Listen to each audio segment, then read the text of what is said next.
Once upon a time, in a quaint village nestled between the mountains, lived a beautiful couple named Isabella and Gabrielle. They were the epitome of love, with a bond that seemed unbreakable. Their days were filled with joy and laughter, and their nights were spent in each other's arms, content and happy.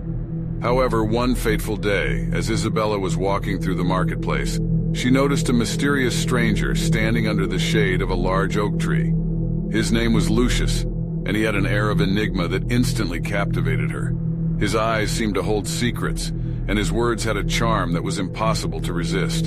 From that moment on, Isabella found herself inexplicably drawn to him, her thoughts consumed by his presence. Unbeknownst to Isabella, Lucius was a master of dark magic, and he had noticed her from afar. He desired her affection and sought to make her fall deeply in love with him. Utilizing his dark powers, he cast a spell upon Isabella, ensnaring her heart and mind, making her helplessly infatuated with him. As days turned into weeks, Isabella's obsession with Lucius grew, and she found herself unable to escape his allure. She began to neglect her duties as a wife, and devoted all her attention to the mysterious man who now held her under his spell. Gabriel, her husband, noticed the change in her behavior and sensed that something was amiss.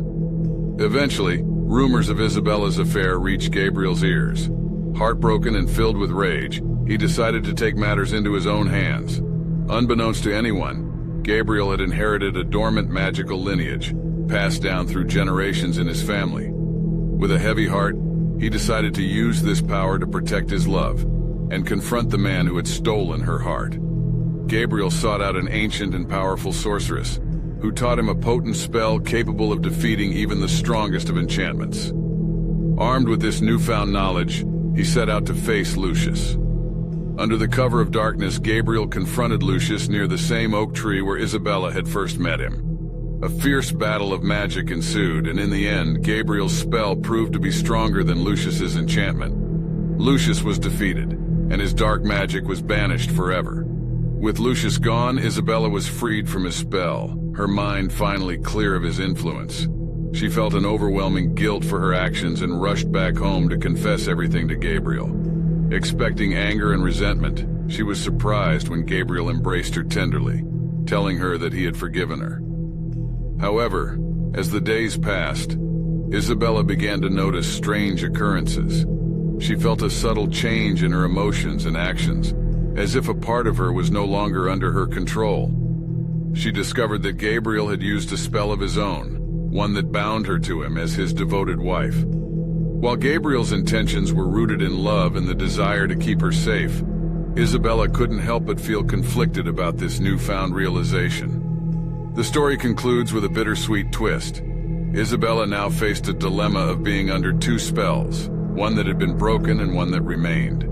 She loved Gabriel deeply, but she yearned for her own autonomy and freedom of choice.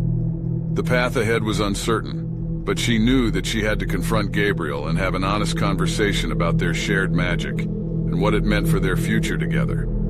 In the end, Isabella and Gabriel decided to work together to undo the remaining spell.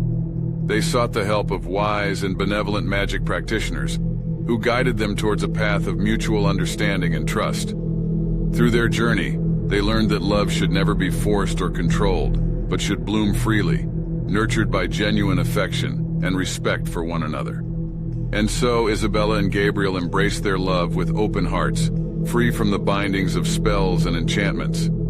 They lived happily ever after, cherishing the lessons they had learned and grateful for the strength of their love that had withstood the trials of magic and obsession.